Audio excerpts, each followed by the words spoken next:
दक्षिणामूर्तिसमारम्भां शङ्कराचार्यमध्यमाम् अस्मदाचार्यपर्यन्तां वन्दे गुरुपरम्पराम् मन्दस्मितमुखाम्बोजं महनीयगुणार्णवं मधुराभाषिणं शान्तं सर्वभूतदयापरं भक्तवात्सल्यजलतिं परमानन्दविग्रहं ज्ञानानन्दं प्रणन्नोऽस्मि निर्मलज्ञानसिद्धये ज्ञानदेवसमारम्भां नामदेवादिमध्यमां तुकारामपर्यन्तां वन्दे वार्करीशुभाम् भीमाधीरनिवासं पुण्डलीकवरप्रदं रघुमायी प्रियं वन्दे पाण्डुरङ्गमहाप्रभुम् समसरणसरोजं सार्धनीलाम्बुदाभं जगदनिहितपाणिं मन्दनं मन्दनाननं तरणतुलसीमाला कन्तरं कञ्चनेत्रं सदयधवलहासं विठ्ठलं चिन्तयामि पंढरी सारिका क्षेत्रनाही पुंडलिका सारिका भक्तनाही विठोबा सारिका देवदनागी सद्गुरु तुकाराम सारिका सद्गुरुवाही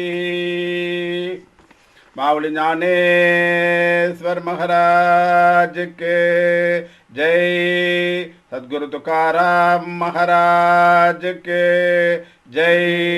ज्ञानी नामदेव महाराज के जय। सद्गुरुनाथ महाराज के जय। समस्त साधु मंडल की जय। पतित पावन दिव्य मधुर मधुर भगवन नाम की जय।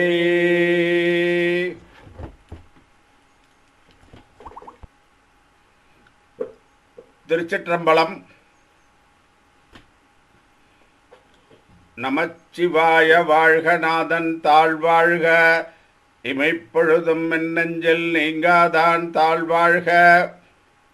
புல்லாகி பூடாய் புழுவாய் மரமாகி பல்விருகமாகி பறவையாய் பாம்பாகி கல்லாய் மனிதராய் பேய்களாய் கணங்களாய் வல் அசுரராகி முனிவராய் தேவராய் சொல்லா நின்ற இத்தாவர சங்கமத்துள் எல்லா பிறப்பும் பிறந்தழைத்தேன் எம்பெருமானே. மாணிக்கவாசர் சிவபுராணத்தில் சொல்கிறார், மனுஷாளுடைய அந்த லைஃப் சர்க்கிளை அப்படியே சொல்லிட்டு வரார். ஓரறிவு ஜீவன்லேருந்து தொடங்கி மனுஷ ஜென்மா கிடைக்கிறது எவ்வளவு துர்லபங்கிறத சொல்கிறார். இதே கருத்தைத்தான் அபியார் சொல்கிறார். அரிது அரிது மானிடராய் பிறத்தல் அரிதுன்னு சொல்லிட்டு அபியார் சொல்கிறார். இந்த மாதிரி மனுஷ ஜென்மம் கிடைக்கிறது துர்லபம், ரொம்ப துர்லபம். எத்தனையோ கோடி ஜென்மம் எடுத்தா தான் அதில் ஒரு ஜென்மா நமக்கு மனுஷ ஜென்மா கிடைக்கிறது. நம்ம மனுஷ ஜென்மா எடுத்ததோட லட்சியம் என்ன? என்ன லட்சியம்? மனுஷனாக பிறந்துட்டோம், அவ்வளோ கஷ்டப்பட்டு எத்தனையோ ஜென்மாக்களுக்கு இடையில மனுஷ ஜென்மா நமக்கு கிடைச்சிருக்கு. அப்படி கிடைச்ச மனுஷ ஜென்மாவோட லட்சியம் என்ன? பகவானை அடையிறது தான் மனுஷ ஜென்மாவுடைய லட்சியம். எப்படி அடையிறது பகவானை? மகான்கள் சாதுக்கள்லாம் பல வழியை காட்டுறா. ஸ்ரீமத் பாகவத்தில் சுகாச்சாரியார் சொல்றார், பும்சானாம் புனக பாரஹம்சக ஆசிரமே வியவஸ்திதானாம் அனுமிருக்ய தாசுஷே அப்படின்றார். பாகவத்தில் திதிய ஸ்கந்தத்தில் 2வது ஸ்கந்தத்தில் சொல்கிறார், சம்சார வாழ்க்கையை தியாகம் பண்ணினாத்தான் பகவான் கிடைப்பார். இந்த லௌகீகத்திலே இருந்துண்டு அப்படியே வாழ்க்கை சக்கரத்தில் உழண்டு உழண்டு உழண்டு இருந்துண்டா பகவான் கிடைக்க மாட்டார். இந்த சம்சார வாழ்க்கையை தியாகம் பண்ணாதான் பகவான் கிடைப்பார்னு சுகபிரம்மம் சொல்கிறார்.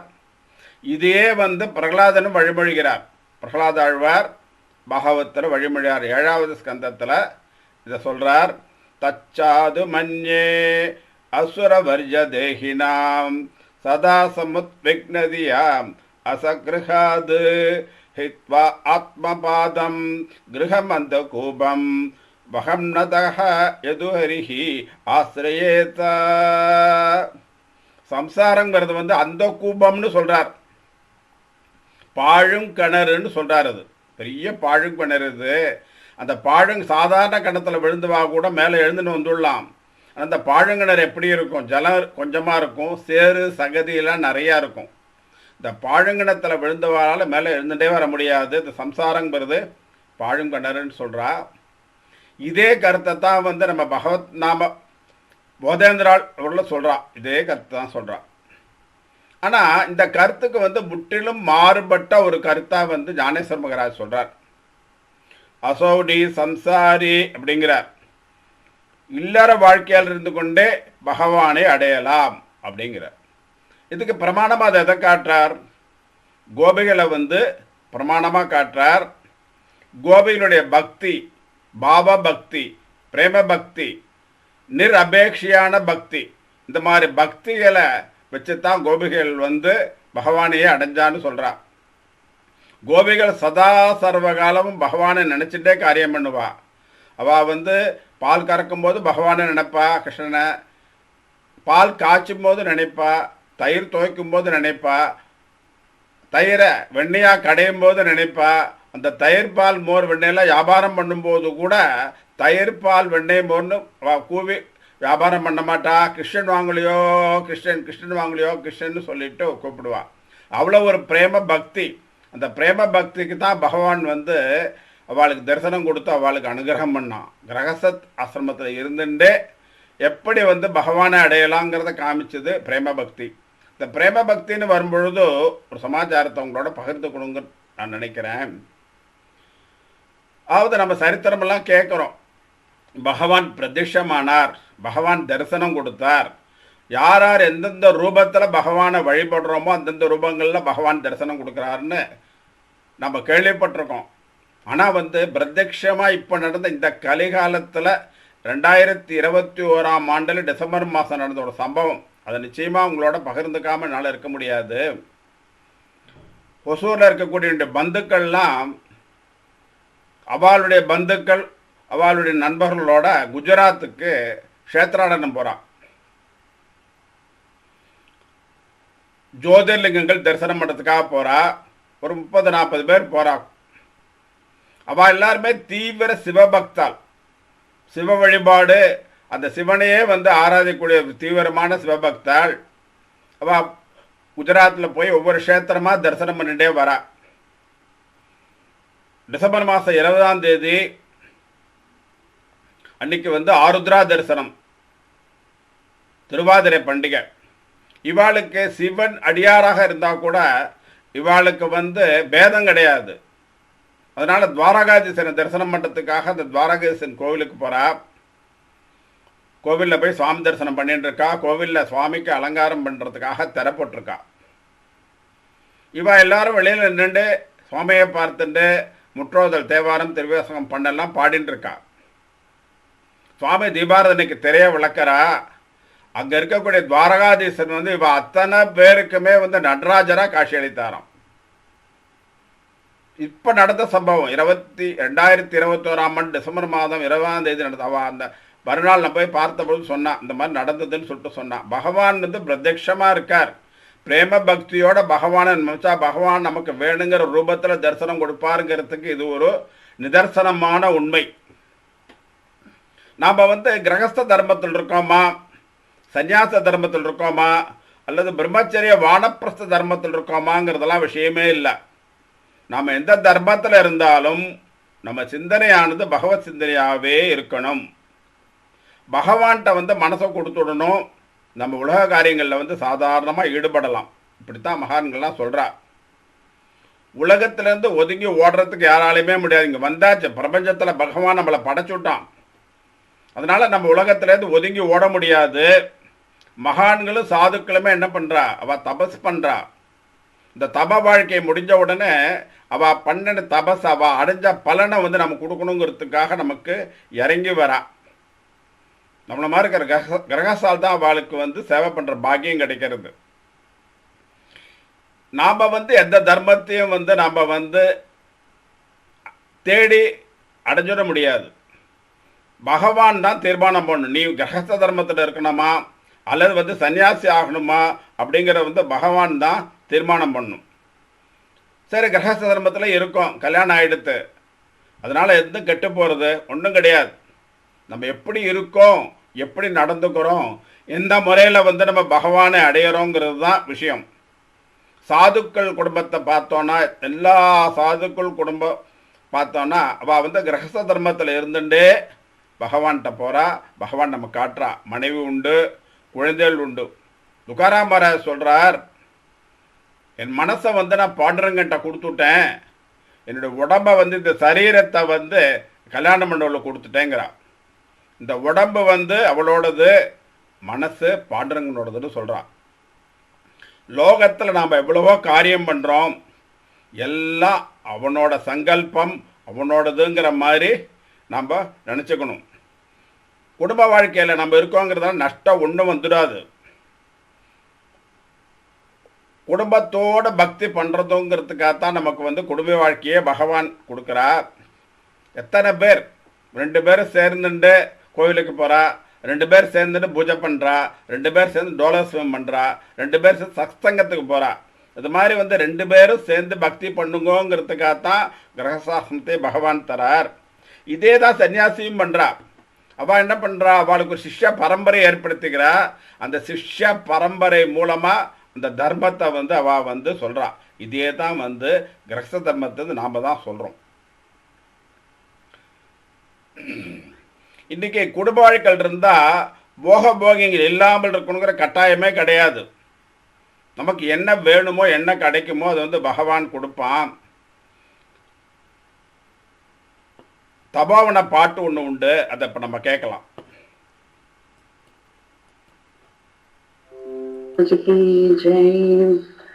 குருநாதன் திருவடியை நாடு, மனமே குருநாதன் திருவடியை நாடு, ஞானானந்த குருநாதன் திருவடியை நாடு, குறை தீர்த்து கிருபை செய்யும் அடிகள், கிருபை கொண்டு கதையேற்றும் அடிகள், நித்தம் நித்தம் நாடு நேமமுடன் நாடு, நற்கதிக்கு நாடு நிஷ்டையுடன் நாடு, குருநாத திருவடியை நாடு. மாய பிரபஞ்சத்தே மாய பிரபஞ்சமதே மோகம் கொண்டலைந்திடாமல் நிலையற்ற வாழ்க்கைதனை நிச்சயமென கொண்டிடாமல் பாபியன பெயர் கொண்டு பதம் சேர்த்து வைத்திடாமல் தேகி என்று கேட்போர்க்கு தான தர்மம் பல செய்து குருநாதன் திருவடியை நாடு. இன்னல் தரும் இல்லறத்தை இன்பமென கொண்டிடாமல் சொத்து சுகம் சுற்றம் எல்லாம் சதமென்று நினையாமல் சாந்தமே முறுக்கொண்ட சிவரத்த கிரி சீடன் புவியெங்கும் புகழ் கொண்ட பிரம்மா விஷ்ணு சிவரூபன் குருநாதன் திருவடியை நாடு. அண்ணன் தம்பி இருவரையோ ஆதி முதல் பூஜை செய்யோ அவனிதனில் உள்ளவரை அல்லலின்றி வாழ்வதற்கு பெண் பெண்ணை நதிக்கரையோ தமிழ்ந்து தவம் செய்யோ தெய்வீக மனம் கமழும் திருக்கோவிலூரு ஊரை குருநாத திருவடியை நாடு. மாமர சோழனு மோனநிலை கொண்டவர்ந்த மோகன புன்னகையா மனக்கவலை தீர்த்து வைக்கும் தவரோக வைத்தனன்று தாரில் எங்கும் புகழ் கொண்ட ஞானவனம் வந்தவர்க்கு ஞானத்தை அழி வீசும் குருநாத திருவடியை நாடு. அடுத்தடுத்து காண்பவர்க்கு அகந்தனிலே குடி கொள்ளும் அகந்தை தன்னை விட்டவர்க்கு அகக்கண்ணை திறந்து வைக்கோ. பேசாமல் பல பேசி பெரு தத்துவம் உணர வைக்கோ. தேவா தேவா என்று சொல்லி தாபம் மூன்று போக்கடிக்கும் குருநாதன் திருவடியை நாடு. செய்தொழிலும் வளர்த்திரை போல் செழிப்புடமே தழைத்தோங்க. இல்லறத்தை நல்லறமா என்றென்றும் நடத்திடவே மாறாத மனநோயே மருந்தின்றி மாற்றி வரும் தீராத நோய்களையோ திருநீரால் மாற்றி வைக்கும் குருநாத திருவடியை நாடு. இமய முதல் குமதி வரை இரு போக்கி வெளி காட்டும் எடுத்த ஜென்மம் ஈடேறி இறைவனடி எழுதில் பெற இறுதியிலே வீடு எந்த நிலை என்றும் பெற எங்கள் தெய்வமான ஞானானந்த கிரிராஜன் எங்கள் தெய்வமான ஞானானந்த கிரிராஜன் குருநாத திருவடியை நாடு. மனமே குருநாத திருவடியை நாடு. ஞானானந்த குருநாத திருவடியை நாடு. இன்னல் தரும் இல்லறத்தை இன்பம் என்று கொண்டிடாமல் அப்படின்னு ஒரு வரி வருது. இப்படி சொல்லாமா? இல்லறம் அல்லது நல்லறம் என்று சொல்லியிருக்காளே, கிரகஸ்த தர்மம்னு சொல்லியிருக்காளே. மற்ற பிரம்மச்சாரிய வானப்பிரஸ்த சந்நியாச தர்மங்கள் எல்லாம் கிரகஸ்தாசிரமத்தை ஆசிரியச்சு இருக்குன்னு சொல்லியிருக்காளே. இன்னல் தரம் இல்லறம்னு சொல்கிறாளே, எதனால இது இன்னல் தரம் இல்லறம்? சொத்து சுகம் சுற்றமெல்லாம் சதமென்று நினையாமல் செய்தொழிலும் வளர்பிறையும் செழிப்புடனே தழைத்தோங்க இல்லறத்தை நல்லறமாய் என்றென்றும் நடத்திடவே. இப்படி இருந்ததுன்னா அந்த இல்லறம் நல்லறமா இருக்கும்னு சொல்லிட்டு சொல்றா. குடும்பத்தோட பக்தி பண்ணிட்டே இருந்தா குடும்ப வாழ்க்கை அற்புதம் ஆயிடுறது. ஒருத்தர் சன்னியாசம் வாங்கிக்க போறேன்னு பரமஹம்சர்ட்ட சொன்னார். பரமஹம்சர் கேட்டார், வெட்ட வெளியில இருந்து சண்டை போறது புத்திசாலித்தனமா இல்லை கோட்டைக்குள்ள இருந்து சண்டை போறது புத்திசாலித்தனமா, நீயோ யோஜனை பண்ணிக்கொண்டு சொல்லிட்டார். குடும்ப வாழ்க்கைங்கிறது கோட்டைக்குள்ள இருந்துட்டு சண்டை போடுற மாதிரி. யாரோட சண்டை போடுறோம்?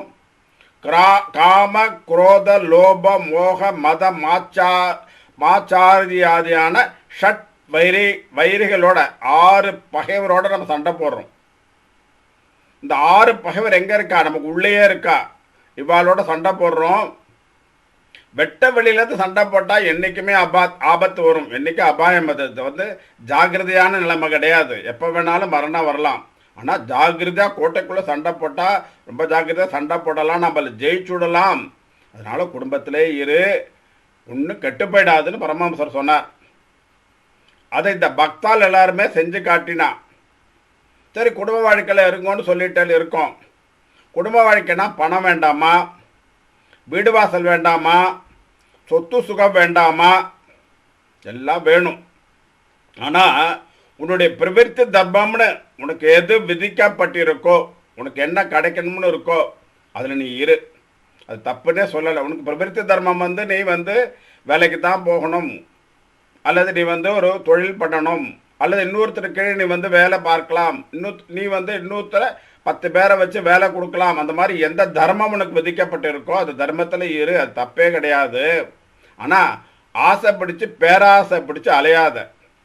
பக்கத்தில் ஒருத்தருக்கு ஒரு நல்லது நடந்து கொடுத்து, பக்கத்தில் ஒருத்தர் வந்து ஒரு வீடு கட்டிட்டார், கிரகப்பிரவேசம் கூப்பிட்றார், சந்தோஷமாக போய் ஆசீர்வாதம் பண்ணிட்டு வரலாம். அல்லது போகாமல் இருந்தாலும் பரவாயில்ல, ஆனால் வந்து அவன் கட்டிட்டானே, அந்த மாதிரி நாம் ஒன்று கட்டணும். அது மாதிரி நினைக்கும் போது தான் துக்கம் வருது. அவன்கிட்ட பணங்காசு இருக்கு, அப்படி கட்டிட்டான். நம்மக்கிட்ட எப்போ பணங்காசு வருமோ அப்போ நம்ம கட்டினா போதுங்கிற மனசு இருந்தால் மனசு ரொம்ப அமைதியாகிடும். இன்னும் சரியாக சொல்ல போச்சுன்னா நமக்கு வர வேண்டிய போகங்கள் தானே வரும். அதுதான் உண்மை. நம்முடைய கடமைகளை பண்ணிகிட்டே இருக்கணும், குலக்கடமைகளை பண்ணிகிட்டே இருக்கணும். அனுஷ்டானமோ நாம ஜபமோ பக்தியோ விடாமல் பண்ணணும். அப்பா நின்னை இப்படி வச்சிருக்கேப்பா அப்படின்னு சொல்லிட்டு பகவான்கிட்ட வந்து எல்லாத்தையும் கொடுத்துடணும். பரமஹம்ச யோகானந்தர் ஒரு மகான் இருந்தார். அவருக்கு வந்து யுக்தேஸ்வர கிரின்னு ஒரு குருநாதர் இருந்தார். இவ 2 பேருமே சன்னியாசிகள். இவா 2 பேருக்குமே வந்து ஒரு குரு, பரமகுரு லாகிரி மகா அரசர்னு ஒருத்தர் இருந்தார். சியாமாசரன் லாகிரின்னு சொல்வாவாள. அவர் பரம காளி பக்தர், காளியோட திருவடியிலேயே போதையோட உள்ளவர். உத்தியோகத்தில் இருந்தார், சன்னியாசி இல்லை அவர், உத்தியோகத்தில் இருந்தார். உத்தியோகத்தில் இருந்த மகா ஞானியாக இருந்தார். அவர் பரமகுரு. அவர் என்ன சொல்லுவாராம், ஒரு பூனைக்குட்டி, அந்த குட்டியோட அம்மா எப்படி அதை கவ்விண்டு போய் ஏதோ ஒரு இடத்துல கொண்டு வைக்கிறது பாரு, வச்சதுன்னா அந்த பூனைக்குட்டியை சாதுவாக அங்கேயே இருக்கிற மாதிரி இந்த காளி வந்து அப்படி வச்சிருக்கா, எப்படி காளியிட வச்சிருக்காளோ அப்படித்தான் இருக்கேன் அப்படிங்கிறது அவர் சொல்லுவாராம். எவ்வளவு பெரிய ஒரு ஞானம் அவருக்கு. அதுதான் உன்னோட செயல். ஆட்டுவித்தால் ஆடுகிறேன், உன்மேல் பாட்டுவித்தால் பாடுகிறேன், அடியாரோடு கூட்டுவித்தால் கூடுகிறேன், நீ ஊட்டுவித்தால் உண்ணுகிறேன், இச்சிறியனால் ஆவதென்ன அப்படின்னு இருந்துடணும். ஞானிகள் பக்தால் சாதுக்கள் எல்லாரும் இப்படித்தான் இருப்பா. அப்படியே இருந்துட்டா அகங்காரம் அபகாரத்திற்கு இடமே இருக்காது. நம்ம ஊர் தியாகராஜ பாகவதர், எம்கேடி தியாகராஜ பாகவதர் சொல்ல, தியாகபிரம்மம், திருவாரூர் தியாகபிரம்மம் எப்படி இருந்தார். பணம் காசு சேர்த்து வைக்கணும்னு நினைக்கல, பணம் காசு சேர்த்து வைக்கிற தப்புன்னு சொல்லலை. எது நேருமோ அது நமக்கு நேர்ந்துடும். ஆனால் பணங்காசையை நம்ம விரட்டின்றே போகப்படாது. அது விரட்டின்று போயிட்டு நம்ம நிம்மதியும் போயிடும். பணங்காசுனால தகராறு வரும், சொத்து பத்துனால தகராறு வரும். அதனால் என்ன லாபம்? ஒரு பிரயோஜனமும் கிடையாது. நாம் இப்போ பல சுகங்கள் அனுபவிக்கிறோம். இந்த சுகங்கள் அனுபவிக்கும் போது நினைக்கிறோம், ஒரு கார் வாங்கியிருக்கோம், எப்படி வாங்கியிருக்கோம், ஒரு நல்ல டிவி வாங்கியிருக்கோம், எப்படி வாங்கியிருக்கோம், நிறைய சொத்து பத்துகள் சேர்றது, சொத்து பத்துகள் எப்படி வாங்கியிருக்கோம் கேட்குற யாராவது, எல்லாம் என்னுடைய சாமர்த்தியம், நான் வாங்கினேன், இந்த மாதிரி சொல்லக்கூடாது. பகவத் சங்கல்பம், எல்லாம் அவருடைய கிருபை அப்படிங்கிற மாதிரி சொல்லணும். அந்த மாதிரி சிந்தனையோடு வாழ்ந்தால் கிரகஸ்த தர்மம் வந்து உண்மையிலேயே ஆனந்தமாக இருக்கும். ஆனால் கேட்குறவளை கொஞ்சம் கஷ்டமாக இருக்கும். அதெல்லாம் மகானுடைய சரித்திரம்லாம் எதுக்கு படிக்கிறோம் கேட்குறோம், என்ன தாத்பரியம்? அவா மாதிரி நமக்கு ஆசை அத்து போகாது. பேராசையாவது இல்லாமல் இருக்கிறது தான் அளவுக்கு வைராக்கியம் வராட்டை கூட வேண்டாத விஷயங்களில் இருக்கிற நாட்டம் போகணுங்கிறதா தான் சரித்திரம் கேட்குறோம். பிரார்த்தனையே பண்ணாமல் இருக்கிறது வந்து சொந்த நிலை. சாதாரணமாக வந்து பகவான்கிட்ட போய் எனக்கு இதை கொடு அதை கொடுன்னு கேட்கவே படாது. பகவானுக்கு வந்து உனக்கு என்ன கொடுக்கணுங்கிறது அவருக்கு தெரியும், எப்போ கொடுக்கணுங்கிறது தெரியும், யார் மூலமாக கொடுக்கணுங்கிறது தெரியும். நீ போய் பகவான்கிட்ட வந்து எனக்கு அதை கொடு இதை கொடுன்னு கேட்டால் பகவான் வந்து உனக்கு வேற ஏதாவது கொடுக்கலான்னு நினச்சிட்டு இருப்பார். அப்போ அதை விட்டு நீ கேட்குறத மட்டும்தான் தருவர். சாமானிய மனுஷால நம்ம எல்லாம் பண்ணுறோம். பரமஹம்சர் சொல்லார், பிரார்த்தனை பண்ண வேண்டாம்னு சொல்ல, எல்லாரும் பண்ணுங்கோ. பிரார்த்தனை பண்ணிவிட்டு நீ என்ன நினைக்கிறியோ அதை வந்து செஞ்சு கொடுப்பா, அது நடந்தால் தேவையில்லை, அப்புறம் இஷ்டம்னு சொல்லிவிடும். சாதாரணமாக வந்து ஒரு ஆஃபீஸில் என்ன பண்ணுறோம், நம்ம மேலதிகாரிக்கு வந்து ஒரு ப்ரப்போசல் அனுப்புகிறோம், எல்லாம் டிராஃப்ட் தயார் பண்ணி சப்மிட்டன்னு போட்டு அனுப்புகிறோம். அந்த மேலதிகாரி வந்து அதை அப்ரூவ் பண்ணாதான், அதை வந்து அப்ரூவ் பண்ணி கொடுத்தா தான் அந்த டிராஃப்ட்டுக்கே வெயிட், அந்த வேல்யூ கிடைக்கிறது. இல்லைன்னா அது வந்து அந்த காரியம் நடக்காது. அது மாதிரி எல்லாத்தையுமே நீ வந்து நினச்சிக்கோ, எல்லாத்தையும் பகவான்கிட்ட வந்து சப்மிட்னு சொல்லிட்டு கொடுத்துடும். பகவானாக பார்த்து என்ன உனக்கு கொடுக்குறானோ அதை வந்து நீ ஏற்றுக்கோ. அந்த ஏற்றுக்கூடிய மனசு நமக்கு வரணும். இதே பன்னெண்டில் தான் வந்து நாமதேவர் இருந்தார். 5 வயசில் வந்து பாண்டரங்கன் பிரத்யட்சமாக நாமதேவருக்கு தரிசனம் கொடுத்தார். வால்மீகி ராமாயணத்தை வால்மீகி வந்து 1,00,000 ஸ்லோகத்தில் 100 கோடி ஸ்லோகத்தில் எழுதியிருக்காருன்னு கேள்விப்பட்டு, அதே போல் 100 கோடி அபங்கம் எழுதணுங்கிற மாதிரி பாண்டரங்கன்ட்ட வந்து ஒரு சங்கல்பம் பண்ணிட்டார். அந்த சங்கல்பத்தை நிறைவேற்றுறதுக்காக எப்போ பார்த்தாலும் அபங்கம் பாடிண்டே இருக்கார். ஒரு வாக்கிலிருந்து அபங்கம் வந்துட்டே இருக்கு. குடும்பத்தை வந்து கவனிக்கிறதே கிடையாது. அப்பா ஒரு நாள் கூப்பிட்டு பேசினார். குலத்தொழிலை செய்யணுங்கிற மாதிரி சொன்னாருங்கிறவள போன வாரம் பார்த்தோம்.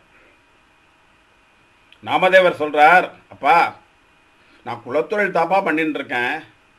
நம்ம குலம் வந்து சிம்பி குலம். இந்த சிம்பி குலத்துக்கு உண்டான தொழில் தான் நான் பண்ணிட்டு இருக்கேன்ப்பா அப்படிங்கிறார். எங்கடா நீ ஒரு நாள் கூட துணியை தொட்டது கூட கிடையாதுடா, என்னடா செஞ்சுட்டு இருக்க அப்படின்னு அப்பா கேட்குறார். தாமா செட் கேட்குறார், அப்பா இந்த பிரபஞ்சத்திலிருந்து என்ன நான் வெட்டி எடுத்து விட்டேன். அதை பாண்டுரங்கனோட விட்டனோட சேர்த்து தைச்சுன்னு விட்டேன். இந்த வேண்டாத விஷயங்கள்லாம் விட்டுவிட்டேன்.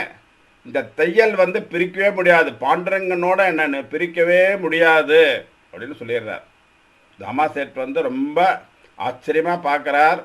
போனாயை கூப்பிட்டு ரொம்ப வருத்தப்படுறார். இன்னும் இப்படி பேசுகிறானே,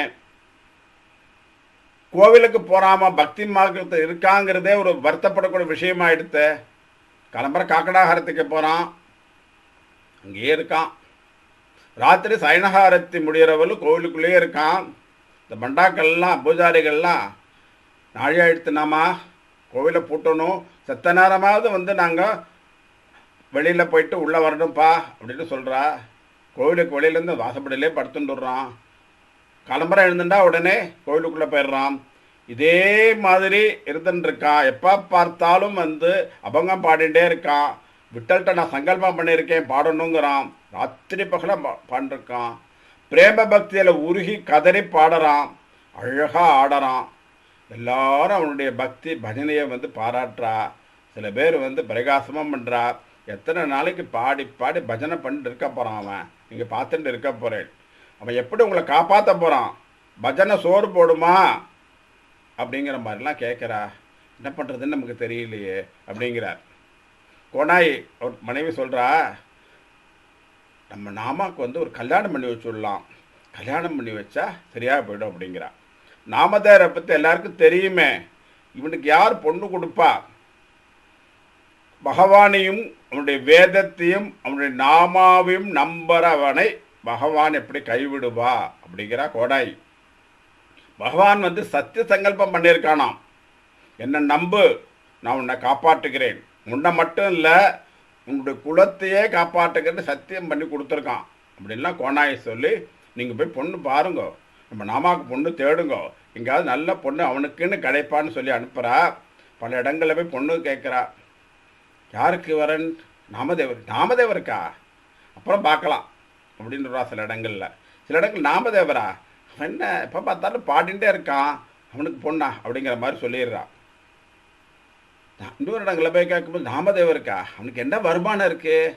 கோவிலில் போய் பஜனை பண்ணுறான். பஜனை பண்ணால் என்ன கிடைக்கும் அவனுக்கு? சுவாமி கழுத்தில் இருக்கிற மாலையை போடுவா. அதுக்கு மேலே போச்சுன்னா அந்த கருப்பு போட்டு புக்காக வச்சு விடுவா. இவ்வளோ தானே கிடைக்கும், வேறு வருமானம் என்ன இருக்குது அவனுக்கு? அவனுக்கு எப்படி பொண்ணை கொடுக்கறது அப்படிங்கிற மாதிரிலாம் கேள்வி கொட்டுறா. பல இடங்களில் தேடி தேடி அவளுக்கு பொண்ணே கிடைக்கல. தாமுசேட் ரொம்ப வருத்தப்படுறார். கொஞ்சமாவது குலத்தொழிலை கற்றுக்கூடா, நீ கொஞ்சம் கற்றுட்டா கூட நாமதேவ் இப்போ திருந்திட்டான், அதனால் பொண்ணு கொடுக்கலான்னு பொண்ணு பார்க்குறது வசதியாக இருக்குண்டாங்கிறார். நாமதேவ் வந்து அபங்கம் பாடுறது நிறுத்துறதே இல்லை, அவருக்கு எதுவுமே வேண்டாம் அப்படிங்கிற மாதிரியே இருக்கா. ரொம்ப கவலைப்படுறா. இப்படி வந்து பக்தி செய்யக்கூடியதே ஒரு பெரிய கவலையாக எடுத்துட்டு இது பண்ணுறார். தாமுசேட் ஒரு நாள் கடையில் இருக்கார். ஒருத்தர் வந்து துணி தைக்க கொடுக்கறதா வரார். வாங்கோ, எங்கே வந்தேன்? துணி தைக்க கொடுக்கவா அப்படின்னு கேட்குறார். ஆமாம், துணி தைக்க கொடுக்க தான் வந்தேன். இருக்கட்டும், அதை விட முக்கியமான ஒரு விஷயம் உங்கள்கிட்ட பேசணும் அப்படிங்கிறார். சொல்லுங்கோ. ஏய்யா, நாமதேவுக்கு வயசாகலையா? 13 வயசு தான் ஆகுது. ஆனால் கேட்குறா, அந்த காலத்தில் வந்து 12-13 வயசுனா கல்யாணம் பண்ணிடணும். இப்போ மாதிரி 30 வயசாயும் பார்க்கறது இல்லை. நாமதேவுக்கு கல்யாண வயசாகலையா? கல்யாணம் பண்ண வேண்டாமா? என்ன இப்படி இருக்கீரு, நீ தானே பெத்தீர் அந்த குழந்தைய அப்படிங்கிறா. ஆமாம் ஓய், நானும் தான் பார்த்துட்டே இருக்கேன், எத்தனை இடங்களில் பொண்ணு பார்க்குறேன் நான், ஆனால் யாருமே வந்து தாமா கொடுக்க மாட்டேங்கிறாளே அப்படிங்கிறார். உமக்கு பொண்ணு இருக்கா ஓய் அப்படின்னு கேட்குறார். இல்லை, அதான் அப்படி இங்கே பேசுகிறேன் அப்படிங்கிறார். அந்த வந்தவர் கேட்குறார், ராஜா மாதிரி இருக்கானே, எப்போ பார்த்தாலும் அபங்கம் பாடின்னு இருக்கானே, மனசு உருக உருக மாதிரி பாடுறானே, ஆடுறானே, ராவு மகளும் விட்டல் சன்னதியில் இருக்கானே, இந்த பாக்கியம் யாருக்கு கிடைக்கும், இவனை திருமணம் பண்ணிக்கிறதுக்கு யார் கொடுத்து வச்சிருக்காளோ அப்படிங்கிறார். உமக்கு தெரியுறது, ஆனால் வந்து இது வந்து பொண்ணை பத்தவாளுக்கு தெரிய மாட்டேங்குது, பாகவதாளுக்கு வந்து யார் பொண்ணு கொடுப்பா, ரொம்ப கஷ்டம், தேடிகிட்டே இருக்கேன், விட்டல் என்னைக்கு அனுகிரகம் பண்ணுறாரோ அன்றைக்கி தான் கிடைக்குங்கிறார். அப்போ வந்தவர் கேட்குறார், ஓய் நான் வேணால் முயற்சி பண்ணட்டுமா அப்படிங்கிறார். சரி பண்ணோம், நல்ல பொண்ணாக கிடச்சா தேவலை அப்படிங்கிற மாதிரி ரெண்டு பேரும் பேசின்னு இருக்கா. அந்த நேரத்தில் நாமதேவர் வந்து விட்டல் கோவிலில் உட்காந்து நாம சங்கீர்த்தனம் பண்ணிட்டு இருக்கா. தன்னை மறந்து பாடின்னு இருக்கார். ஏக்தார் சிப்லா கட்டையோட சுழன்று சுழன்று ஆடின்ட்டு அபங்கம் பாடின்னு இருக்கார். அந்த நேரத்தில் வந்து பக்கத்து ஒரு பெரிய பணக்காரோட பொண்ணு, ராஜா ஏன்னு பேர், ராஜராஜேஸ்வரி அம்பாள் கோவில் சுவாமி தரிசனத்துக்கு வரா. நாமதேவருக்கு வந்து யார் வரா யார் போகிறாங்கிற எண்ணமே கிடையாது. யார் வந்தாலும் யார் இருந்தாலும் யார் இல்லாட்டா அவர் பாட்டுக்கு பாடிண்டே இருப்பார். கண்ணம் முடிந்து விட்டல் நோக்கி பாடிண்டே இருக்கார். சுவாமி தரிசனம் பண்ண இந்த பொண்ணுக்கு ராஜாயிக்கு வந்து இந்த பாட்டு சத்தம் காதில் விழுந்த உடனே யாரோ பாடுறாளே, ரொம்ப நன்னா பாடுறாளே அப்படின்னு சொல்லிட்டு வந்து பார்க்குறா. நாமதேவர் உட்கார் தடை மறந்து பாடின்னு இருக்கார். இவர் பாடினா விட்டல் வந்து ஆடுவான்னு எல்லாரும் சொல்வாளே, அப்புறம் தானோ இவர் அப்படின்னு சொல்லிட்டு நினைக்கிறா. ஒரு தேஜஸ் இருக்கு அவர்கிட்ட, சாதாரண உருவத்தை தாண்டி ஒரு தேஜஸ் இருக்கு. சாதாரண நாபஜமம் பண்ணுறவாளுக்கும் அனுஷ்டானங்கள் பண்ணுறவாளுக்கும் சாதாரண காயத்ரி பண்ணுறவாளுக்கே பார்த்தேன்னா ஒரு தேஜஸ் இருக்கும். அப்படி ஒரு அசாதாரணமான தேஜஸ் இருக்கு. நல்ல வசதியான குடும்பம் பண்ணவோ இவருடைய மனசு வந்து நாமதேவர்கிட்ட அப்படி ஈடுபட்டு கொடுத்து, பாண்டுரங்கா இந்த மாதிரி ஒரு பரம பாகவதற்கு வாழ்க்கைப்படுறதுக்கு எனக்கு பாக்கியத்தை கொடு பாண்டுரங்கா. ஆனால் நான் அப்போ எங்கள் அப்பாட்ட சொல்ல முடியாது, என் மனசுக்குள்ள இருக்கிற எண்ணமெல்லாம் உனக்கு தான் தெரியும். எங்கள் அப்பா பயங்கரமாக அந்தஸ்து பார்க்கக்கூடியவர், இவருக்கு வந்து என்னை கொடுப்புறாங்கிறது தெரியாது. இவருடைய உடைகள்லாம் பார்த்தாலே ரொம்ப சாதாரணமாக வசதி இல்லாதவர் மாதிரி தெரிகிறது. விசாரித்து பார்த்தா சிம்பிக்குளம்னு தெரியுது. நரசிங்கிற கிராமத்திலேருந்து தொழில் நிமித்தமாக இங்கே வந்து தங்கியிருக்காங்கிறது தெரியுது. துடிச்சிச்சு பிரிக்கிற குடும்பம் தெரியுது. பாண்டுரங்கா நீயே எப்படியா சேர்த்து வச்சுடுப்பா, நமஸ்காரம் பண்ணிவிட்டு ஆற்றுக்கு போயிடுறா. இவர் நினச்ச அப்புறம் வேறு யாரையாவது கல்யாணம் பண்ணிக்க முடியுமா பாண்டுரங்கா, நீயே கதிட்டு சரணாகதி அடைஞ்சுடுறா. மறுநாள் கடைக்கு தாமு சேட் போகிறார். இந்த முதல் நாள் வந்தவரே வரார். ஓய் நல்ல வரன் ஒன்று இருக்குது பார்க்கலாமா? பேஷா பார்க்கலாம், சொல்லு யார் வரன் சொல்லுங்க அப்படிங்கிறார். பக்கத்து ஊர் தான், யார் சொல்லுங்க அப்படிங்கிறார். அவர் சொன்னார், இந்த மாதிரி ராஜாயி ராஜராஜேஸ்வரி அந்த பெரிய பணக்காரோட பொண்ணுங்கிறார். ஓய் இந்த பம்பளை மாட்டி விட பார்க்குறீரா? பெரிய பணக்கார வீடுனா அது உங்களுக்கு தெரியுமா அப்படிங்கிறார். தெரியும் அப்படிங்கிறார் வந்தவர். அவளுக்கே நான் துணி தைச்சு கொடுத்துருக்கேன்யா, பெரிய வீடு, உள்ளே போகிறதுக்கே பயமாக இருக்கும், அவ்வளோ பெரிய பணக்காரா. அதனால் என்ன, அதனால் என்னவா, அவாத்து வேலைக்காரன் கூட என்னை விட வசதியாக இருப்பாயா. ஒத்துக்க மாட்டார். கண்டிப்பாக நாமதேவருக்கு தான் பொண்ணை கொடுக்குறது அவர் ஒத்துக்கவே மாட்டார். ஏயா கற்பனை பண்ணிக்கிற, ஒத்துண்டா என்ன பண்ணுற, நம்மக்கிட்ட என்ன இருக்கு, எல்லாம் நாமம் இருக்கு, நாமந்தாயா இருக்கு அப்படின்னு நாமத்துடைய மகிமையை சொல்கிறார். ஒரு ஊரில் ஒரு வேடன் மகா பாபி, அவன் பிறந்ததிலிருந்து ஒரு புண்ணியம் கூட செஞ்சதில்லை, அவ்வளோ ஒரு மகா பாபி. அந்த பாபி வந்து எந்த ஒரு பாப செயலுக்கும் அஞ்சாமல் செய்வான். 7 ஜென்மம் எடுத்தால் என்ன பாபம் பண்ணுவோமோ அந்த பாபத்தை இந்த ஒரு ஜென்மாலேயே பண்ணியிருக்கக்கூடிய மகா பாபி அவன். அவனுடைய அந்திம காலம் வந்துடுத்து. அந்திம காலத்தில் வந்து படுத்த படுக்கையாக இருக்கான். இப்போவா போன்ருக்கு.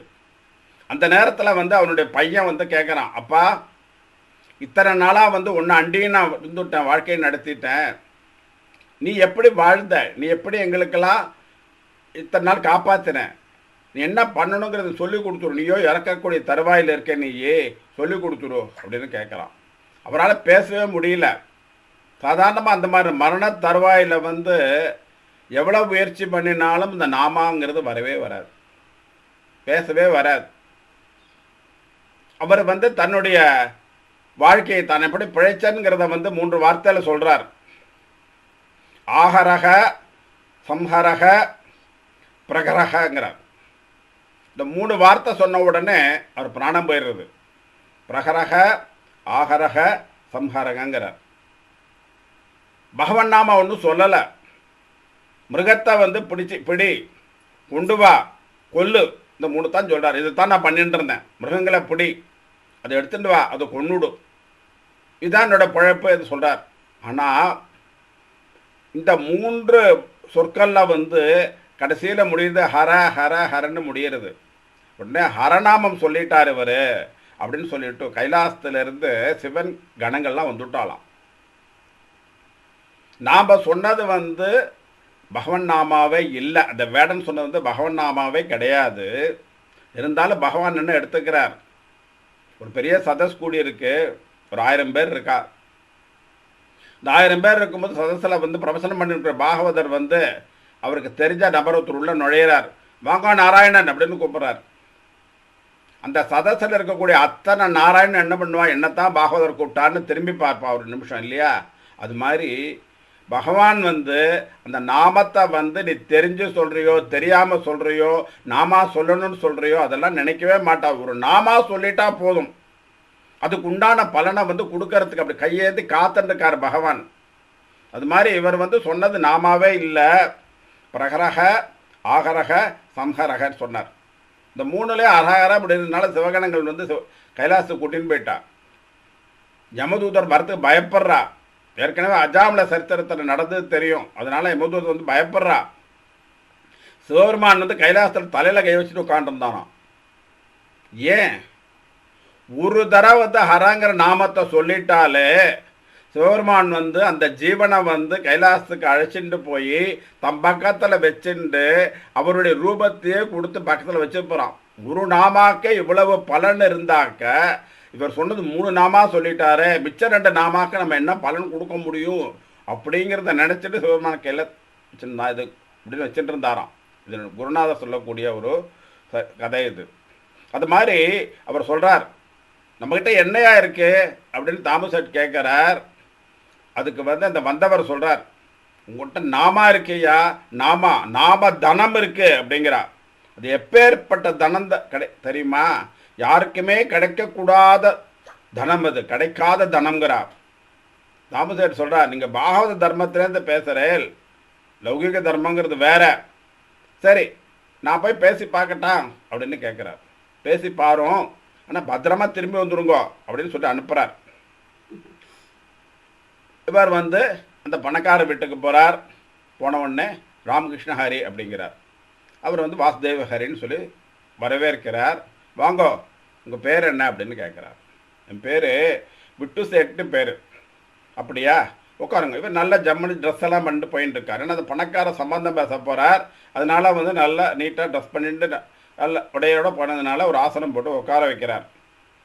கல்யாண வயசில் நம்ம பார்த்துல ஒரு பொண்ணு இருக்கான்னு கேள்விப்பட்டேன்னு. ஆமாம் இருக்கா, வரன் பார்த்துட்டு இருக்கேல, வரன் பார்த்துட்டு இருக்கேன். ஆனால் வந்து எங்கள் அந்தஸ்துக்கு எதுவுமே கிடைக்க மாட்டேங்கிறது. எங்களை விட வசதி குறைஞ்சவாளுக்கு அந்த பொண்ணை கொடுக்கறதுக்கு நான் விரும்பலை. ஏன்னா செல்லமாக வளர்ந்த பொண்ணு இல்லையா, அங்கே போய் கட்டப்படப்படாது, வசதியான வீட்டில் தான் கொடுக்கணும்னு நினச்சிட்டு இருக்கேன், இன்னும் ஒன்றும் அமையலை அப்படிங்கிறார். அந்தஸ்தோடு வந்தால் பையன் சரியாக இருக்க மாட்டேங்கிறான், பையன் சரியாக இருந்தால் அந்தஸ்து இருக்க மாட்டேங்கிறது. இந்த மாதிரி பல்வேறு காரணங்களால் தள்ளி போயிட்டே இருக்கு அப்படிங்கிறார். அப்படியா, ஒரு நல்ல பையன் இருக்கான் பார்க்கலாமா, சொல்லுங்க அப்படிங்கிறார். நல்ல அழகான பையன், நல்ல குணவான், நல்ல குடும்பம், அது மாதிரி இடத்துலேருந்து ஒரு பிள்ளை இருக்கான் பார்க்கலாங்கிறார். நீங்கள் குணத்தை சொன்னேள், நன்னா இருப்பான்னு சொன்னேள், நல்ல குடும்பம்னு சொன்னேள், நான் அந்தஸ்தை பற்றி ஒன்றுமே சொல்லலையே. சொல்லுங்க, அந்தஸ்து இருக்கியா அவருக்கு? அப்படியா? இந்த சுற்று வட்டாரத்தில் எனக்கு தெரியாமல் யாரும் அந்த மாதிரி இருக்க முடியாத. யார் சொல்லுங்கிறார். யாரும் இல்லை, தாமு சேட்டோட பையன்தான் அப்படிங்கிறார். யாரு? நாம்தேவரா? ஆமாம், நாம்தேவ் தான். நாமதேவுக்கு பேர் யாராவது பொண்ணு கொடுப்பாளா? ஏதோ நம்ம அந்தஸ்துக்கு ஏத்தாப்புல இருக்கேன்னு உங்ககிட்ட சாதாரணமாக பேசுகிறேன். இதே வேற யாராவது வந்தால் வேற மாதிரி பேசிடுவேன். போங்க அப்படிங்கிறார். நாம்தேவ் பஜனை பண்ணிட்டு இருக்காங்கிறதான் வச்சு சொல்கிறீங்களே, அவன் குடும்பத்தோடு கூட செய்யறது இல்லைங்கிற வச்சுருந்தானே சொல்கிறீங்களே. ஆமாம் ஆமாம், அப்படியே இருந்தாலும் அவன் அந்தஸ்துக்கும் என்னோட அந்தஸ்துக்கும் ஏணி வச்சா கூட எட்டாது. தாமு செட்டு இதுக்கு ஒத்துக்க மாட்டார். இல்லை, தாமு செட்டு அந்தஸ்து இருக்கு, உங்களுக்கு சமமான அந்தஸ்தோடு அவர் இருக்கார். அது இல்லைங்கிறது எப்படி தெரியும்னு கேட்குறார். ஏய்யா, எங்கள் வீட்டில் வந்து துணி தைச்சு கொடுக்குறவர், அவருக்கு அந்தஸ்து இருக்கா இல்லையாங்கிறது எப்படி எனக்கு தெரியாதா அப்படிங்கிறார். ஒரு பெரிய பணக்காரரியா, அவருக்கு நல்ல வசதி இருக்குது. அப்படியா? தெரியவே தெரியாத, எப்போ பார்த்தாலும் ரொம்ப சாதாரணமாக இருக்காரே அப்படின்னு அந்த பணக்காரர் கேட்குறார். அவர் வந்து பரம்பரை பணக்காரரியா, சாதாரணமாக தான் இருப்பார். இப்போ திடீர்னு பணங்காசு வந்துவிட்டாவா தலை காலம் தெரியாமல் ஆடுவா, அந்த மாதிரிலாம் இல்லை, பரம்பரை பணக்காரரு அப்படிங்கிறார். இல்லையே, நான் போய் வீடெல்லாம் பார்த்துருக்கேனே, பணங்காசு இருக்கிற மாதிரி தெரியலையேங்கிற. அந்த பணத்தெல்லாம் பத்திரம் பதுக்கி வச்சிருக்காருயா, பெருஞ்செல்வம் அவர்கிட்ட இருக்கு. அப்படியா? அப்படின்னா சரி, அந்தஸ்தும் இருக்குங்கிறேள், குணமும் இருக்குங்கிறேள், நல்ல பணமும் இருக்குங்கிறேள், அப்புறம் என்ன ஏற்பாடு பண்ணுங்க அப்படிங்கிறா. நான் பொறுப்பு மட்டும் இல்லையே, பொறுப்பு வருமா அப்படிங்கிறார். இல்லை, ஒரு கல்யாணத்தை ஏற்பாடு பண்ணோம், பொறுப்பு தானாக வந்துடும் அப்படிங்கிறார். விட்டு சேட் வந்து தாமு சேட்டை சந்திச்சார். என்ன போயிட்டு வந்தேளா அப்படின்னு கேட்குறார். போனேன், பேசிட்டேன், சம்மதம்னு சொல்லிட்டார் அப்படிங்கிறார். நீர் போய் பேசுங்கோ, நான் பேசிட்டு வந்துட்டேன், நீங்கள் போய் மீதியை பேசுங்கிறார். அப்படி சொல்லியிருக்க மாட்டாளே, ஒழுங்காக சொல்லுங்கோ, என்ன நடந்ததுன்னு ஒழுங்காக சொல்லுங்கிறார். அவர் போன உடனே அந்தஸ்தை பற்றி தான் பேசினார். தெரியுமே, அவர் அதைத்தான் பேசுவார்னு எனக்கு தெரியுமே. அவரோட அந்தஸ்து எங்கே, நம்ம அந்தஸ்து எங்கே, அவாத்துட்டு இருக்கிற ஒரு சாமான் கூட நம்மக்கிட்ட கிடையாது. அதெல்லாம் சரியாக வராதுன்னு சொன்னால் கேட்க மாட்டேங்கிறேல. ஓய், உங்கள்கிட்ட இருக்கக்கூடிய தனத்தை பற்றி சொன்னீங்கய்யா. என்ன தனம்? நாம தனம் தானே, அதை நீங்களும் நானும் தான் வச்சுக்கணும். அதெல்லாம் ஒன்றும் செல்லுபடியாது. பாரோம், போய் பேசிட்டு வரோம் அப்படின்னு சொல்லி அனுப்புகிறார். தாமு சேட்டு இந்த பணக்காரத்துக்கு போகிறார். ரொம்ப தயங்கி தயங்கி தயங்கி போகிறார். வாரம் எங்கே வந்தீர்? கால் மேலே கால் போட்டு உட்காந்து கேட்குறார். ஒன்றும் இல்லை, இந்த பக்கமாக அப்படி வந்தேன், வந்தபோது உங்களை பார்த்துட்டு போகலான்னு சொல்லிட்டு வந்தேன் அப்படிங்கிறார். கை கட்டி நின்றுருக்கார். இப்போ ஒன்றும் நாள் கிழமை பண்டிகைலாம் ஒன்றுமே இல்லையே, துணியெலாம் தைக்கிறதுக்கு ஒன்றும் இல்லையே அப்படிங்கிறார். இல்லை, கொஞ்சம் தேர்த்தம் கொடுங்கோ அப்படிங்கிறார். ஏய், யாராவது ஜலம் கொண்டு கொடுங்கங்கிறார். இந்த மாதிரி வரவாளுக்கெல்லாமே கொடுக்கறதுக்கு ஒரு டம்ளார் வச்சுருப்பா, அந்த பாத்திரத்தில் கொஞ்சம் தீர்த்தம் கொடுக்குறார். தீர்த்தத்தை வாங்கிண்டார், தீர்த்தம் சாப்பிட்றார். போய் வயசானவராக இருக்கார், இப்படி கீழே உட்காருங்கோ. கீழே உட்கார்ந்தார். சொல்லுங்கோ, என்ன சமாச்சாரம்? இதான் தயங்கி தயங்கி பேசுகிறேல. ஒன்றும் இல்லை, நம்ம நாமதேவருக்கு கல்யாணம் வயசாகிடுது, கல்யாணம் பண்ணலான்னு நினைக்கிறேன். பண்ணுமே, அம்மா பிள்ளை நீர் பண்டீர், ஏன் என்கிட்ட சொல்லணும்? பண்ணோம். இல்லை இல்லை, அதனால் உங்கள்கிட்ட சொல்லணும்னு வந்தேன், கல்யாணம் பண்ணிடணுன்னு பார்க்குறேன். பண்ணுமையா, அதை பற்றி என்ன? இவர் எதுக்காக வந்திருக்காருங்கிறது அந்த பணக்காரருக்கு தெரியும். தாமு சேட் எதுக்காக வந்திருக்காருங்கிறது அவருக்கு தெரியும். இருந்தாலும் இவ்வளோ அலட்சியமாக பேசுகிறார். உங்களுக்கு ஒரு பொண்ணு இருக்குன்னு கேள்விப்பட்டேன். இருக்குது, அதுக்கு என்ன நல்ல வரன் பார்த்துட்டுருக்கேன், என் அந்தஸ்துக்கு ஏற்றாப்புல பார்த்துட்டுருக்கேன். இல்லை இல்லை, வந்து வந்து இந்த ராஜாய நம்ம நாமதேவருக்கு அப்படின்னா. ஐயா, உம்மால பேசவே முடியலையே, ஏன் தயங்குற, ஏன் தடமாறீர்? உம்மை அந்தஸ்தும் என்னோட அந்தஸ்தும் வேறேங்கிறதால தடுமாறுறீல. கல்யாண பேச்சு பேசவே இப்படி தடுமாறினா உங்கள் குடும்பத்தோடு நான் எப்படி சம்மதம் வச்சுக்க முடியும்? ரொம்ப பழகிட்டேங்கிறதுனால உங்களை ஒன்றும் பேசாமல் சும்மா விடுறேன். படியேறி வந்து சம்மதம் கேட்குற என்ன தைரியம் உங்களுக்கு? ஒரு ஆசாமி அங்கங்க இங்கே நடந்துட்டு இருக்கானே, அவன் சொன்னான்னு வந்தேல. ஆமாம் ஆமாம், விட்டு சேட் தான் சொன்னார். சரி, ஒரு பேச்சுக்கு சம்மதம்னு சொல்கிறேன். 1000 வராகங்கள் நீங்கள் எடுத்துன்னு வந்தால் நாம் வந்து நிச்சயதார்த்தத்தை பற்றி பேசலாம், புறப்படுங்க அப்படின்னு விட்டார். வேர்த்து விறுவிறுத்துப்படுத்தி தாமு சேட்டுக்கு ரொம்ப அவமானமாக போயிடுத்து. மூஞ்சி தொங்க போட்டுட்டே ஆற்றுக்கு வந்தார். பொன்னாபாய் கேட்டா, முகமெல்லாம் செவந்திருக்கு, முகமெல்லாம் ஒரு மாதிரியாக இருக்கு, என்ன நடந்தது சொல்லுங்கோங்கிறா. இதோ பாரு, அந்த மனுஷன் பேச்சை கேட்டுட்டு போனேன், ரொம்ப அவமானப்படுத்தி நான் அனுப்பிச்சுட்டா. பழகிட்டோங்கிறதால சும்மா விட்டா, அடிக்காமல் இருந்தாரே அந்த மட்டும் ரொம்ப புண்ணியம் எனக்கு. அவளோட நிலைமை என்ன, நம்மளோட நிலைமை என்ன, போக மாட்டேன்னு அவ்வளோ சொன்னேனே, அந்த ஆள் கேட்கல. என்னமோ போயிட்டு அவமானப்பட்டு வந்திருக்கேன்னு ரொம்ப புலம்புறார். ரொம்ப நிதானத்தை இழந்து உட்காந்துருக்கார். விட்டு சேட் படி வந்துட்டார். ஓய் தாமா சேட், போயிட்டு வந்தீரா? அட சும்மா இருங்கய்யா, போயிட்டு வந்தீரான்னு தான் கேட்குறேன். உமக்கு பொழுது போகலைன்னாக்கா நான் தான் கிடச்சேன்னா? ரொம்ப அவமானப்படுத்திட்டாரையா என்ன? அவமானப்பட்டு வந்திருக்கையாங்கிறார். என்னாச்சு சொல்லுங்கோங்கிறார். அவளோட அந்தஸ்து என்ன, நம்மளோட அந்தஸ்து என்ன, கிட்ட நெருங்க முடியுமா? 1000 வராகன் இருந்தால் அந்த நிச்சயதார்த்தத்தை பற்றி பேசலான்னு சொல்லிட்டாரு ஐயா. நாமதேவை பற்றி எல்லாருக்கும் தான் தெரியுமே, யார் பொன் கொடுப்பா? 1000 வராகன் தானே. 1000 வராகனா யார்கிட்ட இருக்கு? பேப்பரில் எழுதி கூட பார்க்க முடியாது அந்த 1000 வராங்கனை. யார்கிட்டையா இருக்கு? பாண்டரங்கன் நம்பரெல்லாம் இல்லையா? பரிபூர்ணமாக நம்புகிறோம் பாண்டரங்கனை. ஆனால் அது வேற இது வேற.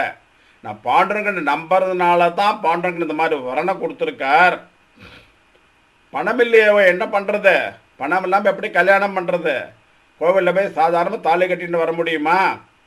நீ ஒரு நல்ல நாள் பாரும், நல்ல நாள் பார்த்து என்ன பண்ணுறது?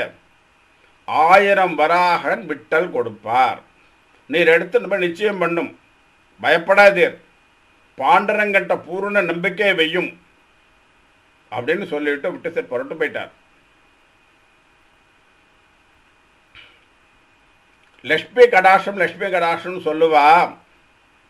அந்த லக்ஷ்மி வந்து யாருக்கு சேவை பண்ணுறாளோ, பாத சேவை பண்ணுறாளோ, அந்த பாண்டுரங்கன் கிருபை உமக்கு இருக்கு, அதனால நீங்கள் கேட்ட பணம் வரும் அப்படின்னு குணாபாய் சொல்கிறா. இதெல்லாம் நடைமுறைக்கு ஒத்து வராது.